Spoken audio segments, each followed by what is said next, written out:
last lesson we derived the Navier-Stokes equation. In vector form it looks like this. In component form it looks like these guys.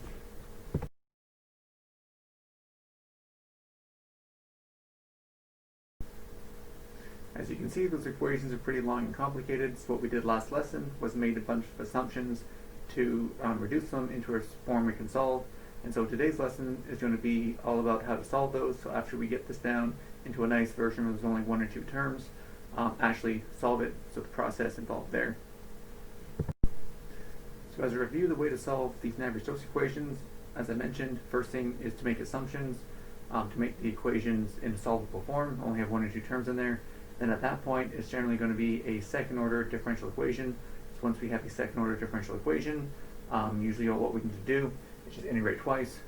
That's going to bring up two arbitrary constants of integration, and we can generally find what those constants are based on the boundary conditions in the specified problem. So that's the step we're going to focus on today. It's step 2.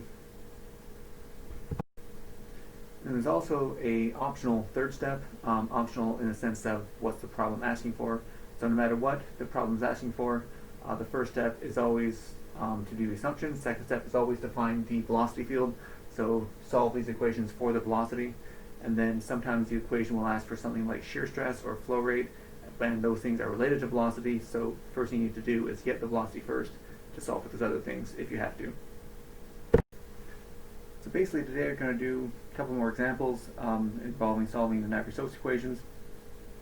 So last lesson we actually had an example where I had a thin layer of fluid, height h, had a plate on top of that moving to the right at a velocity of u, and wanted to find the velocity profile inside this fluid layer, and found I had a linear profile. Velocity was u over h times y. Now what we're going to do is a follow-up slightly harder problem. In addition to what we had last time, also have a constant pressure gradient in the x direction, so the constant pressure pushing this to the right or left. So now again, I want to go through the whole procedure of solving Navier-Stokes equations for this slightly new scenario. So going through my procedure, first thing I want to do is make assumptions. So first assumption I'm going to make involves which way this flow is actually going. So everywhere through my fluid, I only have motion in the x direction. I can't have motion in the y direction because I can't go through that plate, can't go through the floor like we saw in the previous lesson. There's no reason for it to move in the z direction in and out of the board. So I only have velocity in the x direction. So that means I only need the x component of my Navier-Stokes equations. Along with that, I'm assuming that nothing's going to happen in the z direction in and out of the board. So that means that my vz is 0. Also, any z derivative will be 0. So that takes care of this term and that term over there as well. And while I'm at it, I've assumed my velocity is only in the x direction, so vx is the only thing that's not 0, meaning vy is 0. So might as well get rid of that guy as well. And then last assumption associated with the geometry of the problem is that my gravity probably acting in the y direction the way I've drawn it, but not acting in the x direction, so gx is 0. So get rid of that guy. On to my next assumptions. So it wasn't actually stated in this problem that I wrote down today, but in the last lesson we had it stated that this flow was steady and fully developed. So steady, I get rid of my d by dt term, no time dependence, and then fully developed, because I'm moving in the x direction, all my x derivatives are 0, so that x derivative goes away. If my first derivative is 0, the second derivative is 0 as well, so that guy goes away as well. But dp dx, because I have a constant pressure gradient, this is now a constant term. It doesn't go away like it did last time. So down to two terms left over, minus dp dx. That minus sign wasn't there before, so there is supposed to be a minus sign there. So minus dp dx and plus mu d squared vx dy squared, so that's all that's left over. So that's the equation that I want to solve. So now I want to solve this equation, so I can move the dp dx to the other side, divide by mu, so I have d squared vx dy squared is 1 over mu dp dx, and then just want to integrate this twice, remembering that this dp dx is just a constant, so this whole right hand side is just one big constant, even though it looks like an ugly term. It's just sum constant. So integrating once, I get sum constant times y plus my first arbitrary constant of integration. Then integrate one more time.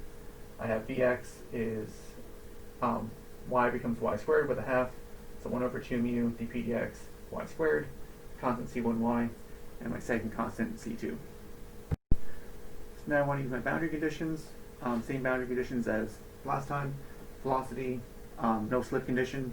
So velocity at the bottom has to be 0.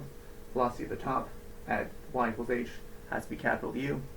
So plugging those or using those in my velocity profile down here at y equals 0, all I'm left with is c2. That has to equal 0, so c2 has to be 0. And then at y equals h, my velocity has to be u, so this has to be u when that guy is h and that guy is h. So u equals 1 over 2 mu dp dx h squared plus c1h. Solve this guy for c1, move that to the other side, divide by h. I have u over h minus h over 2 mu dp dx. That's my value of c1. Now just plug those two constants, c1 and c2, back into this equation for my velocity. So I get 1 over 2 mu dp dx y squared, then c1 times y plus c2, which is 0. Then kind of rearranging this a bit, I have 1 over 2 mu dp dx, 1 over 2 mu dp dx. I kind of pull those terms out, and I'm left with y squared from here, minus h times y from that guy, and then plus this last term, u over h times y. So here's my velocity profile inside that thin layer of fluid. Two things to notice. If dp dx, my constant pressure gradient, was 0, this whole front term would be 0. I'd be back to my linear profile, same answer I had before, which is good. Second thing now, in addition to this linear profile, I have this parabolic profile. So in terms of what happens inside my fluid, so you're going to have a combination of this linear and parabolic profile. If dp dx is less than 0, going to be going to the right. dp dx is bigger than 0, going to be going back to the left. So that's basically what the velocity profile is going to look like, depending on that value of dp dx. Now you may be wondering why less than 0 pushes to the right, and that's just have to think about things. dp dx, change in pressure over change in x. If that guy is positive, that means I have a higher pressure at a higher value of x, which means that over here I have a high pressure, over there I have a low pressure. So in that case, high pressure is going to push to low pressure. That's why it's pushing backwards when dp dx is positive. Similarly, dp dx is negative, means that pressure goes down as I move to the right, which is what's going to happen if I have high pressure over here. Low pressure over there is going to push that way, which is why dp dx being negative pushes to the right. So my second example, I have a tank of some viscous liquid in here, and in this tank of viscous liquid on one side I have a belt. This belt's moving upwards at a constant velocity v0, and as it does that, this fluid is going to stick to the belt because it's viscous, so no slip condition. I'm going to have some fluid sticking to my belt, so as I move my belt upwards, I'm going to end up with this thin layer of fluid, some thickness h, as I move upwards. Want to find the velocity profile inside this thin layer, assuming steady and developed flow, fully developed flow. So to solve this guy, I want to start out with our assumptions as usual. I'm going to assume my fluid is only moving in the y direction, so only up and down inside this thin layer here. And that kind of makes sense based on the fact this is steady and fully developed. If it was moving in the other direction, say in the x direction, this value of h would change, but that's not steady. So the fact it's steady and fully developed, I have to have only velocity up and down. So up and down, based on these coordinates, is in the y direction. So all I need to do is have the y equation for velocity from the Navier-Stokes equations. Don't need to worry about the x or z components. In addition to that, I know that my velocity vx and vz are 0, so I can cancel two terms there. So vx and vz are 0, so those guys go away. Other geometrical considerations is that I don't have any variation in the z direction, so in and out of the board doesn't change. So d by dz's go away, so that guy's already gone, but this guy over here is gone as well. Then in terms of geometry, that's pretty much all I can do. I want to move on to the other assumptions. So in my problem statement, I was told to assume that the flow is steady and fully developed, so steady, no time dependence. First term goes away. fully developed because I'm moving in the y direction. Now any y derivative is going to go to 0. So I have a y derivative here that goes away. And again, if the first derivative is 0, the second derivative is 0 as well. So that term over there goes away. Now looking to see what's left, I have basically 3 terms. But in the question, there was no mention of any pressure.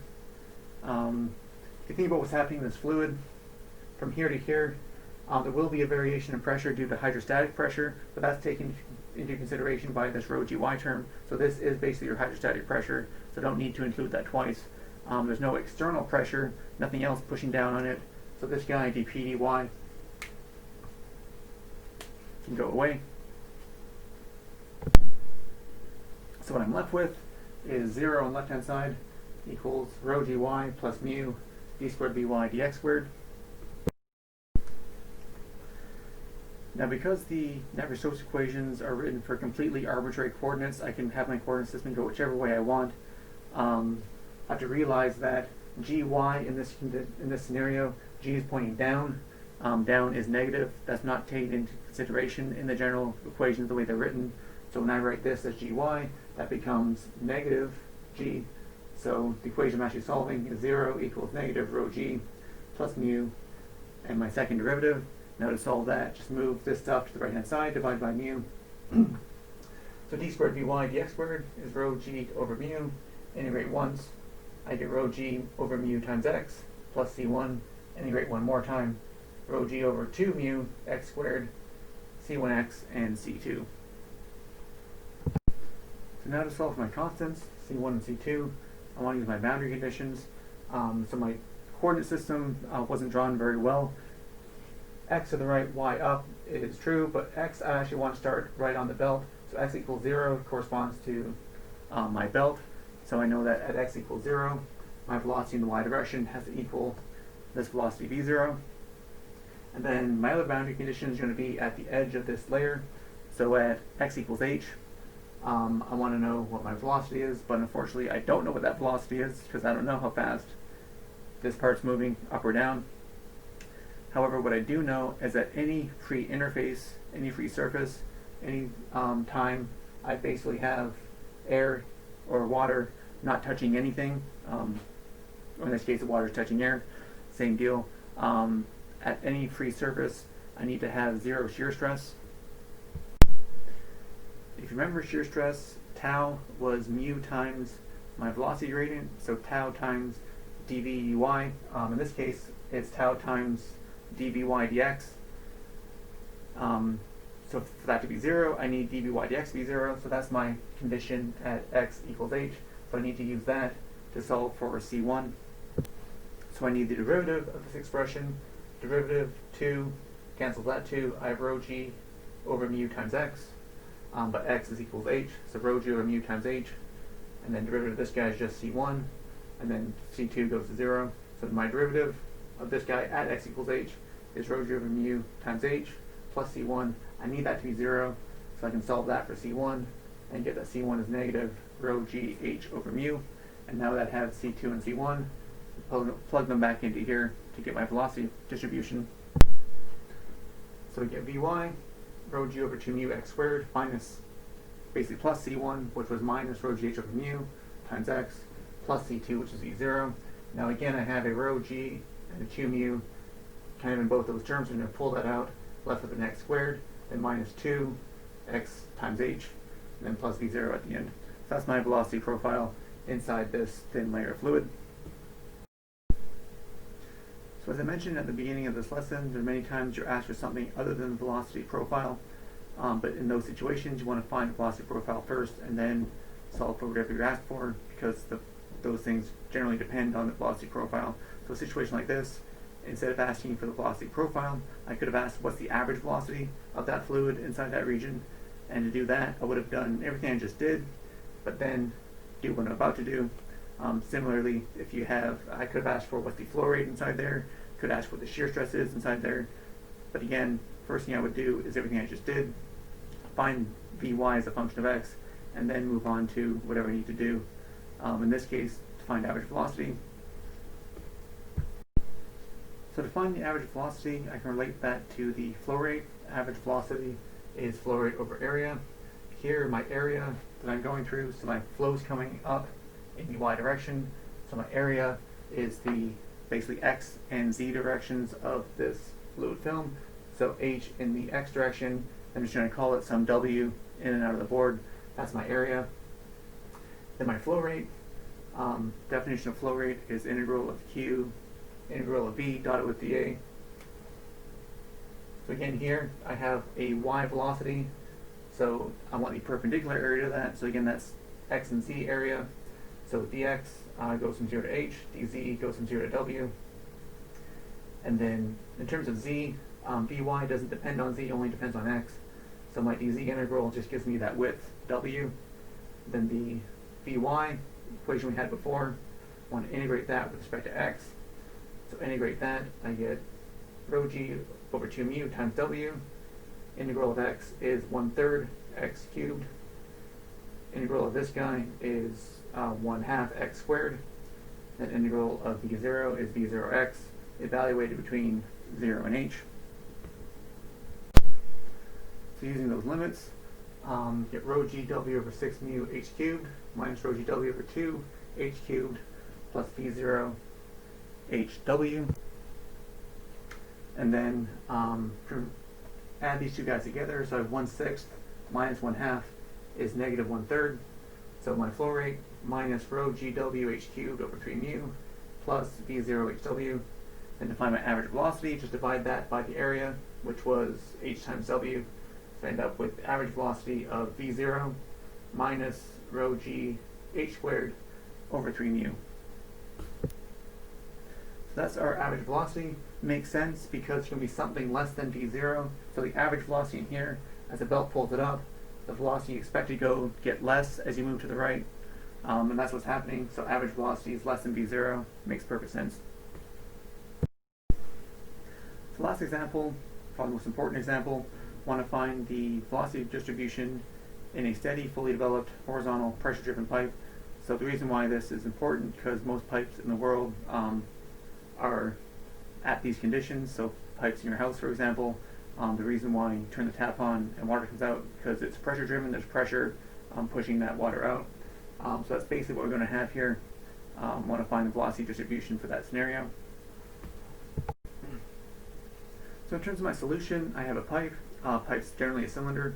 So easiest thing to do is use cylindrical coordinates here. So for my Navier-Stokes equations, I have some radial coordinate from the center of the pipe out towards some radius, have some angle theta, so starts here, moves around in the circular cross-section of my pipe, and then z goes down my pipe. So in terms of what's actually happening for my fluid is moving down the pipe only in the z direction. I'd have problems if it was moving in the radial direction. That means I have a leaky pipe somewhere. So that's not a good thing. In the theta direction, if I had a velocity in the theta direction, so it kind of swirled around the pipe, which doesn't really make sense either. Why would it spin around the inside of the pipe? So only in the z direction seems to be a fairly valid assumption. Now because of that, I know that Vr and d theta are 0. And not only that, I only need to write down the z component of the Navier-Stokes equation, which in cylindrical coordinates is a little uglier, a little messier, but that's where we're going to start. So I can cross out my Vr term and my d theta term because of that assumption. Next assumption is I don't have any variation in the theta direction. In other words, if I have some point up here near the top of my pipe, that velocity is no different than the point down there near the bottom of my pipe, no different than the point over here on the left of my pipe. There's no reason for those to be any difference between angle of 0, angle of 180. Why would that change anything? So no theta direction, or no theta dependence, means any derivative with respect to theta can go away. So that guy would have gone away if it wasn't already, but that guy over there can go away as well for no theta dependence. And then getting to things stated in the question, my pipe was horizontal, so horizontal gravity does not act in the z direction, so gz is 0. Other things stated in the problem was that it's steady, so no time dependence, and fully developed, So fully developed in this case, I'm moving in the z direction, so all my z derivatives go to 0, except for this one. Again, it's pressure driven, so there is some pressure here, so I want to keep that guy around. But my time derivative and my z derivative and my second z derivative are all going to go away. So basically down left to two terms, my pressure term and this term here. So here's the equation that I'm left with: minus dp dz plus mu 1 over r d by dr, r dp dz dr. That's the equation I want to solve. So again, I'm going to kind of rearrange this, move this to the other side, get rid of some minus signs, divide by mu. So I'm left with dp dz, 1 over mu on the right hand side, then all this stuff, 1 over r d by dr, r dp dr on the left hand side. Now when I solve this guy, similar to before, it essentially involves integrating twice, but what I really trying to solve for is this guy way up here, dv dz, and this is kind of the same procedure you use anytime you have some variable way inside a bunch of functions. Just start from the outside and work your way in. So I'm going to have to multiply by r, I'm going to have to integrate, I'm going to have to divide by r, then integrate again. And the other key to this is that this dp dz term was not specifically mentioned in the problem, but that again, like the first example I did today, is going to be treated as a constant. So again, this whole right hand side is just one big constant, even though it looks ugly, just one whole constant, treated as a constant as I do all the integrations. So as I said, worked my way from the outside to inwards. Want to get rid of this r, so multiply both sides by r, that goes away. I have an r over mu dp dz on this side. Then want to get rid of this derivative, so integrate, integral gets rid of this derivative, just have r dp z dr on this side. Integral of this, again, everything here is a constant except for r, so integral of r is r squared over 2. So r squared over 2 mu dp dz. Then I get my first constant of integration, c1, don't forget that. Then I want to divide by r, so dividing by r, I have just 1r over 2 mu dp dz plus c1 over r. Then last thing I want to do is integrate one more time to get down to vz. So integrating one more time, I have r goes to r squared over 2, so now I have r squared over 4 times these other constants, mu dp dz. C1 over r, the integral of that is natural log of r, so c1 times natural log of r, then my second constant, c2. So there's my velocity profile. Of course, I'm not done because I don't know what c1 and c2 are, so I want to solve for c1 and c2 using the boundary conditions. So what are the boundary conditions in this case? Well, I know that I have pipe wall, fluid going through my pipe wall. This pipe wall is not moving, so whenever the fluid is in contact with the pipe wall, it's not going to move.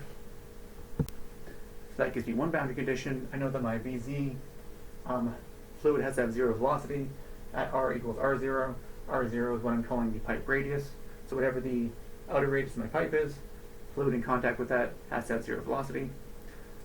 Problem here is that I have two arbitrary constants, c1 and c2. What's the second boundary condition? Perhaps a better question to that is, where is the second boundary condition? So I have one boundary at r equals r0. That's the outside of my pipe. So that's every single pipe wall.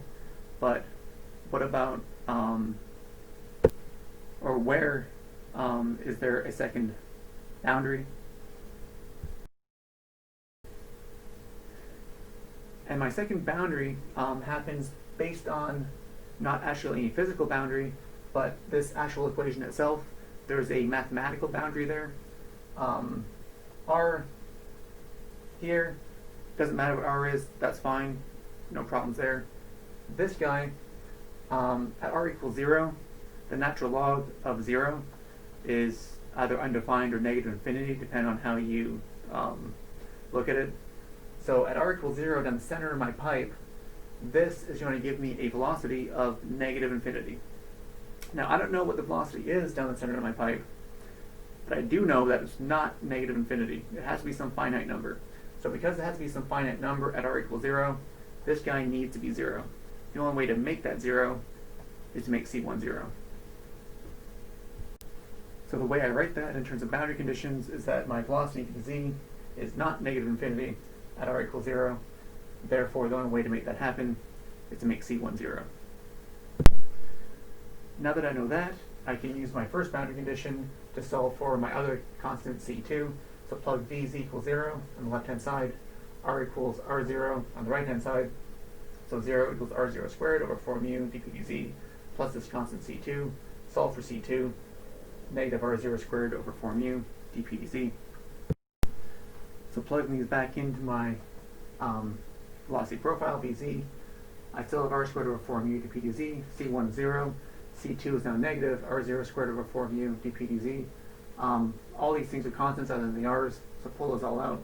1 over 4 mu dp dz, R squared minus R0 squared. There's my velocity profile inside any pressure-driven, steady, fully developed horizontal pipe. You can see from this, I have R squared, so parabolic profile. So 0 at the pipe walls. It's going to reach some maximum at R equals 0, so that's going to be a maximum velocity. Down the middle, the nice parabolic shape. Another follow-up to this guy, want to know what the flow rate is. That's the useful quantity to know. Again, for this situation, anytime I'm dealing with a pipe, it'd be good to know how the flow rate is related to all of this. So my flow rate Q, V dotted with dA. In this case, my velocity is going to be in the Z direction. So my area dA, I want to be the perpendicular direction to that. So perpendicular to my Z is thetas and R's. In terms of dA, that's R d theta, don't forget that R. So my dA becomes R d theta, V is Vz, integrating from R from 0 to R0, from 0 to the radius, integrate theta around the circle, 0 to 2 pi. So again, my Vz is not going to depend on theta, so I can do the theta integral and just get a 2 pi out of it. R integral, I get 0 to R, Vz, 1 over 4 mu dp dz, R squared minus R0 squared, times R dr. Take all these constants out. I have pi over 2 mu dp dz. In my integral, I have R cubed minus R times R0 squared dr. So doing that integration, I have R to the 4th over 4 minus R squared over 2 times R0. Again, limits from 0 to R0. Then putting the limits in, R0 to the 4th minus over 4 minus R0 to the 4th over 2. That gives me a negative R0 to the 4th over 4. So pulling that all out, minus pi R0 to the 4th over 8 mu dp dz. Couple notes about this expression. First thing, you'll see that it's negative, which seems kind of weird. Why is the flow rate negative? Usually, a lot of times this equation is written without that negative sign. The reason for that, and the reason it's there, is because it refers to direction.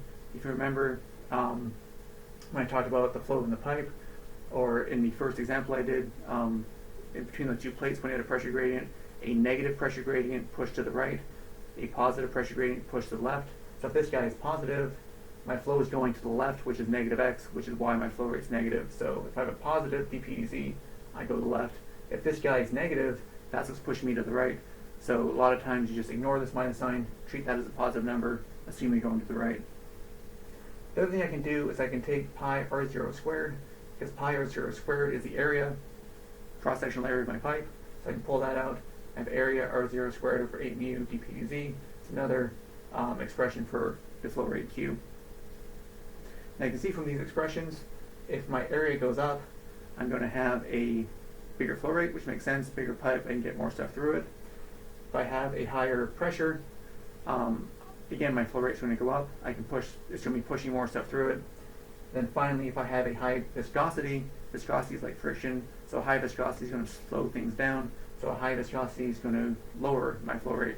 All of that makes sense physically.